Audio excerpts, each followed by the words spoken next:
In with Ian Hardwitt and photojournalist Connie Offit. They have been covering Grayson County in the cleanup today. And they spent all day there as the National Weather Service surveyed the damage there. So Ian, what are they telling you now? Connie, they say they're going to be pretty busy out here. They said there was, quote, quite a bit to see.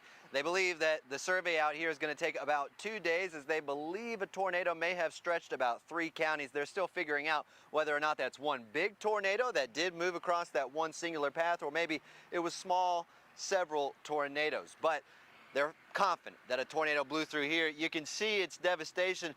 This garage, I would have been standing in it and in the shade right now had it been yesterday, but it's all toppled over. You can see a bunch of the support beams snapped at the very, very bottom.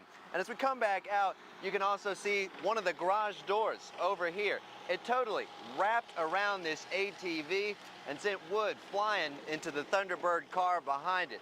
The owners of this, the Palmers, well, they're also calling their house a total loss today, but made it out with their lives. Hang on, we're gonna die together if we're gonna die.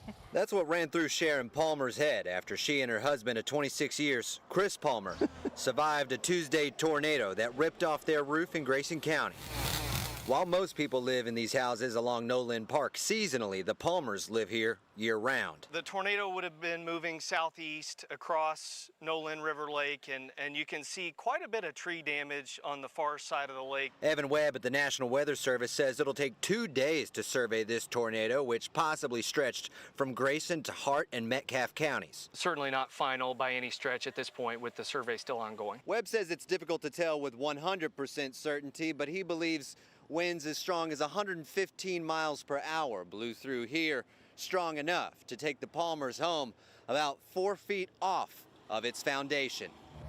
Chris and Sharon both retired from the Army and met at Fort Knox. They keep their mementos in the office. Yeah, this was. Chris is saving photos from his time in Germany. And this one I got from Golf Company 1st Battalion, 81st Army when I retired. The toast from last night's dinner is still here. Sharon was here in the kitchen making it for Chris whenever they heard the sound of the tornado come their way. Then they moved over into the living room, sat in this recliner, holding hands as the wall came tumbling down. And we just kept saying, hang on, and don't let me go, don't let me go. And we're just glad to be alive. And glad they still have each other's hands to hold.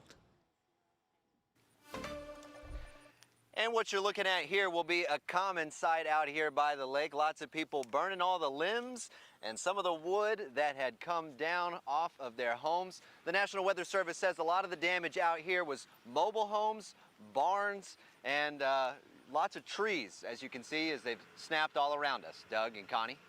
Well, Ian, certainly, as you just showed us from that kitchen, that's where time stopped so vividly. But they were still able to get to a place, a safe place. Are folks down there talking about the extraordinary early warning they got on this approaching storm? There was a lot of coverage. There was a lot of leeway that it was coming. There was, Doug. The National Weather Service was really relieved that this wasn't one of those, late night tornadoes that come through when people aren't really prepared for it. So lots of people out at the gas stations that I was at today said, we could see it in the sky coming at us, so it gave people plenty of lead time. Reporting live out here from Grayson County, I'm Ian Hardwitt for WHAS 11 News with photojournalist Connie Offit.